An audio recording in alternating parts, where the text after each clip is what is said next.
আসসালামু আলাইকুম বন্ধুরা, আমি আন্তিক বলছি। আমার আজকের নতুন ভিডিওটি দেখার জন্য তোমাদের সবাইকে স্বাগতম জানাই। তো তোমরা সবাই কেমন আছো? আশা করছি খুব ভালো আছো এবং সুস্থ আছো। আলহামদুলিল্লাহ, আল্লাহর রহমতে আমিও খুব ভালো আছি এবং সুস্থ আছি। তো বন্ধুরা, প্রতিদিনের মতো আজকেও সকাল থেকে এই ভিডিওটি স্টার্ট করলাম। আর দেখো, এখানে কিন্তু মা সুন্দর করে রুটি ভেজে নিয়েছে ফুলকো ফুলকো করে। আর এখন কিন্তু মা ডিম ভেজে নিচ্ছে। তো ডিমের উপরে কিন্তু মা একটু কাঁচামরিচ বেশি করেই দিয়েছে। তো এভাবে কিন্তু মা কাঁচামরিচ দিয়ে সুন্দর করে ডিমটা রান্না করে নিচ্ছে। আমার তো এরকম কাঁচামরিচ দিয়ে ডিম খেতে খুবই বেশি ভালো লাগে, অনেক ইয়ামি হয়। তো দেখো বন্ধুরা, এখন কিন্তু মা সার্ভ করে দিয়েছে। আমি কিন্তু এখন মজা করে খেয়ে নিব আলহামদুলিল্লাহ। তো মা কিন্তু একটা ভাজিও রান্না করেছে। তো এইটা কিন্তু আমি রুটি দিয়ে খেয়ে নিচ্ছি, আর সাথে ডিমও খেয়ে নিচ্ছি। খুবই টেস্টি লাগছিল রুটি দিয়ে দুইটা জিনিস আলহামদুলিল্লাহ। আর খাওয়া দাওয়া শেষ করে কিন্তু একটু পরে দেখে নাহিয়া চলে এসেছে। তো এরপর কিন্তু আমি নাহিয়ার সাথে খেলাধুলা করছিলাম। আজকে কিন্তু অনেক বেশি ঠান্ডা ছিল, এই জন্য বাহিরে যাইনি। আজকে বাসার ভিতরে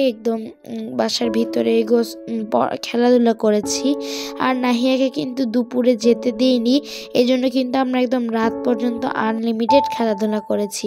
আর দুপুরের খাবারটা আমাদের এখানেও সেরে নিয়েছিল। আর দেখো, এখানে কিন্তু মা সুন্দর করে সবজি ভেজে নিচ্ছে। এখানে কিন্তু ছিল পেঁয়াজ, কাঁচামরিচ, গাজর আর বাঁধাকপি। তো এগুলো দিয়ে কিন্তু মা সুন্দর করে এটা ভেজে নিচ্ছে। ভেজে নেওয়ার পর কিন্তু একটু সাইড করে নিল। তারপর কিন্তু মা এখানে একটা ডিম দিয়ে দিল, তাহলে কিন্তু খুবই ভালো লাগবে।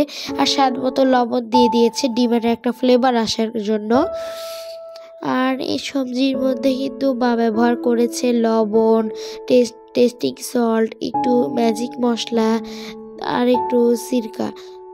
তো সব কিছু মিক্স করে নিয়েছে মা। আসলে মা এখানে ফ্রাইড রাইস রান্না করবে এই জন্য। আর এখন কিন্তু মা একটু ভালো করে নেড়ে চেড়ে নিল। এরপর কিন্তু এই তো দিয়ে দিল আগে থেকে সেদ্ধ করে রাখা রাইস। এরপর কিন্তু মা আবারও একটু লবণ দিয়ে দিল, তাহলে কিন্তু ফ্লেভারটা ভালো আসবে। আর এখন মা দিয়ে দিল একটু স্প্রিং অনিয়ন দিলে কিন্তু একটা সুন্দর ফ্লেভার আসে। আর মা রান্না করছিল, আর আমি আর নাহিয়া তো ঘ্রাণে পাগল হয়ে গেছিলাম। আমি কিন্তু এসে মাকে বলছিলাম, মা তুমি আজকে একটু স্পেশাল রান্না করছো তাই না? মা কিন্তু তখন বলেছে, হ্যাঁ আমি একদম স্পেশাল খাবার রান্না করছি। তো এটা শুনে তো খুবই খুশি হলাম। তারপর কিন্তু গিয়ে আমি নাহিয়ার সাথে খেলাধুলো করছি। আর মা এটা বলেছিল যে আজকে নাহিয়া এসেছে, এই উপলক্ষে কিন্তু আমরা এটা খাচ্ছি, কিন্তু আমাদের এমন কোনো প্ল্যানিংই ছিল না। তো নাহিয়া এসেছে, তো মা একটু বেশি স্পেশাল করে আজকে রাতে রান্না করছে। নাহিয়া আজকে খাবে আমাদের এখানেই। আর মা কিন্তু চিলি চিকেনও বানিয়ে নিয়েছে। আর মা রান্না করছিল, আমরা খেলছিলাম। আর এইদিকে দেখলাম কি ব্লিকের কণ্ঠ শোনা যাচ্ছে। তো মাও কিন্তু গেছে আর আমরাও গেছি। গিয়ে দেখি কি ততক্ষণে ছোট দিদা ওদেরকে খেতে দিয়েছে, তবে ব্লিক অল্প একটু খেয়ে এখানে চলে এসেছে। আর ওর বাচ্চা কিন্তু নিশ্চিন্তে খাচ্ছিল। কিন্তু হঠাৎ একটু ওইদিকে তাকালো যে ব্লিক এখানে বসে আছে, তারপর আবার তাকালো, তারপর আবার খাচ্ছিল।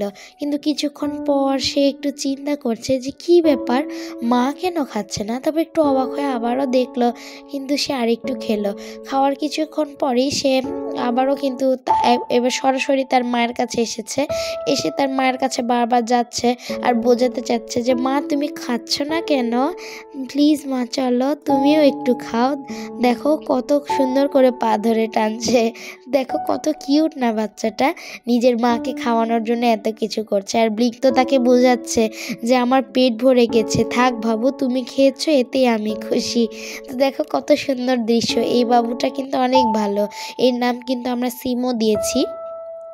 আর দেখো, এখানে কিন্তু এখন আমরা খাওয়া দাওয়া করবো, এই জন্য কিন্তু মা আমাদের প্লেটটা সার্ভ করে দিয়েছে। একটু আগে তো বিড়ালের খাওয়া দাওয়া দেখলাম, এখন আমরা পেট ভরে খাওয়া দাওয়া করব। তো দেখো, আমি আর নাহিয়া কিন্তু অনেক মজা করে খেয়ে নিচ্ছি। আর এত সুন্দর স্মেল আসছিল, খুবই ভালো লাগছিল। আর নাহিয়ার তো খুবই পছন্দ হয়েছে। তো নাহিয়া বলছিল ও ছোটো মা রেস্টুরেন্টের থেকেও অনেক বেশি টেস্টি হয়েছে। তো মা তখন বললো তাহলে কি একটা রেস্টুরেন্ট খুলবো? তখন কিন্তু নাহিয়া হ্যাঁ বলেছে। তো মা কিন্তু রেস্টুরেন্ট খুললেই ভালো হয়, অনেক বেশি টেস্টি ছিল খাবারগুলো। আলহামদুলিল্লাহ, খুবই তৃপ্তি করে খেয়েছি। তোমাদেরকে খাওয়াতে পারলে খুবই খুশি হতাম। আর তোমাদের সবার দাওয়াত রইল। মা কিন্তু তোমাদেরকে এভাবে ফ্রাইড রাইস আর চিলি চিকেন করে খাওয়াবে। আর পরে কিন্তু বোম্বা এসে নাহিয়াকে নিয়ে গিয়েছিল। তো বন্ধুরা ভিডিওটি ভালো লাগলে অবশ্যই লাইক করে দিও। আজকে এই পর্যন্ত। তোমরা সবাই খুব ভালো থেকো, সুস্থ থেকো, নিজের শরীরের যত্ন নিও এবং আপনজনদেরকে সবসময় আগলে রেখো। তো বন্ধুরা আজকে এই পর্যন্ত। আল্লাহ হাফিজ।